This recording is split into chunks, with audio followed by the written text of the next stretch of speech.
Hi guys! In previous videos we examined how dominance looks and sounds like, and we examined how submission looks like. This video will show you exactly how submission sounds like.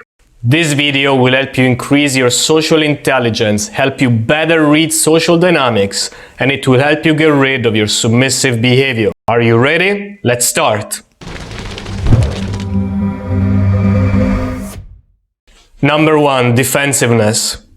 Do you remember the video on the verbal expressions of power? There we saw that the most powerful person takes the judge role. He does the question, he leads and potentially attacks. Well, the submissive individual takes the opposite side of the coin. He answers, justifies and defends. Typical words that communicate you have little confidence and little power include long sentences with many words.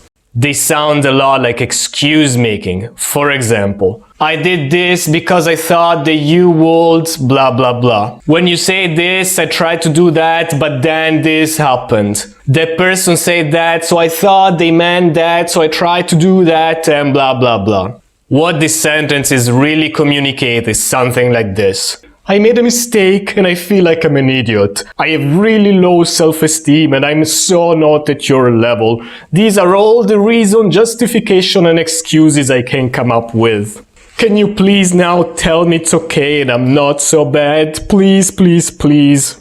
A more confident way to approach it instead is to shorten the sentences and own it. I failed, my bad. When you make little excuses and when you are dealing with a very dominant individual, something very interesting happens. They will try to put you on the defensive because that underlines who is in charge. Why did you do that? You knew it was forbidden, didn't you? At this point, it can become a battle for soft power dominance. If you want to keep playing that game, you could reply with something like this. I did a mistake and I learned from it. Let's focus on the solutions now, shall we? Or if he's pushing too much, you might say, I'm very open to analyze my mistakes, you know that. However, I am not comfortable with your accusatory tone. The moment he says he's not being accusatory, it's the moment he starts justifying. And that's when you can seize the initiative and get on top. Another good example of defensiveness is the word what, used in response to a non-verbal expression or to a very long pause. Here is an example. Hey, free apps. I got free apps. What? What, in that example, it's as if he was saying, what have I done wrong?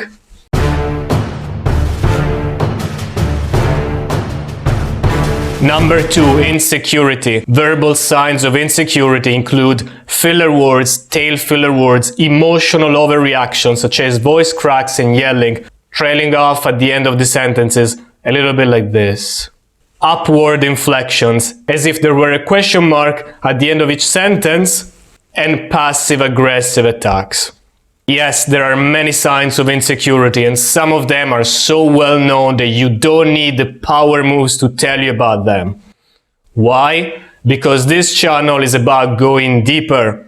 So let's go deeper and I will focus now on 2 less known signs. You are probably aware of filler words, and if you are not aware, here is an example. Well, I started going there, and you know, tail filler words are filler words at the end of the sentences. They are utterances such as, okay, or as they do in Germany, yeah. You understand what I mean, yeah? You good, okay? When you use tail filler words, it sounds like you don't believe enough in your own power of commanding attention. Similar to tail filler words are suspension points and the word or. Have you seen the movie? Or are you having a good time with me? Or again, that sounds freaking terrible. Compare it with this. Have you seen the movie or not? Have you seen the movie or not? Have you seen the movie? Are you having a good time with me or not? Because if not, that's the door. Huge difference, right? So cut out the crap. Be more final in your verbal production. The second big sign, and I'll be very quick here, is a passive-aggressive way of attacking or correcting somebody. You will see this a lot when people are actually right, and yet they don't have the courage to attack with confidence. I have seen this from many different personalities, none of whom were socially powerful.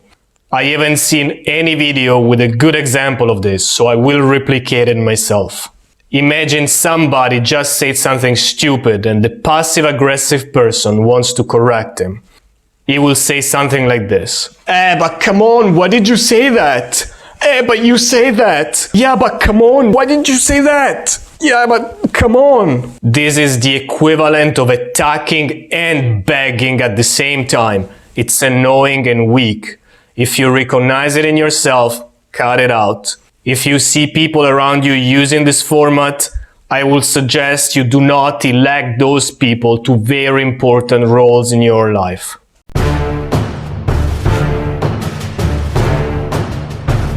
Number 3, fear of punishment. Socially insecure individuals are afraid of being ostracized and punished by the group and the leader. Well, let me be precise here.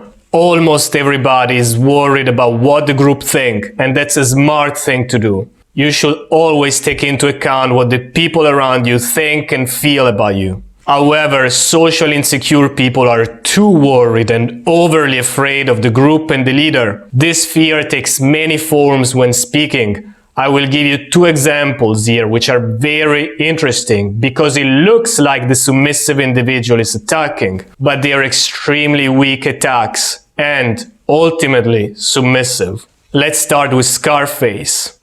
Hey, Frank. You a piece of shit. Tony, what are you talking about? You know what I'm talking about, you fucking cockroach. What are you talking about? Come on, you listen to me, huh? Do you know what a hush is? Have you noticed the keywords there? First, body language, opening his palms up. Then he said, come on. Come on is the verbal equivalent of sticking your hands out and begging. And if you noticed, he also used the tail filler words. Come on, you listen to me now, huh? Huh?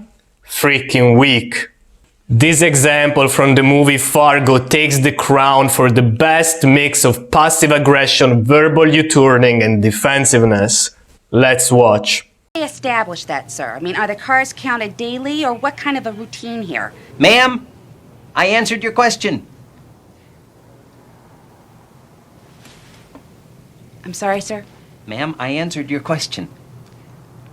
I answered the darn... I'm cooperating here, and there's no, Sir, you have no call to get snippy with me. I'm just doing my job here. I'm not, I'm not arguing here. I'm cooperating, and we're doing all we can.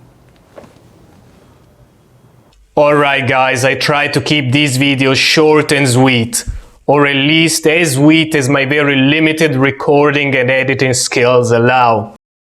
I then go more in depth on the website and even more in the course.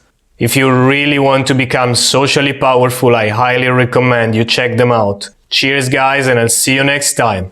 Ciao!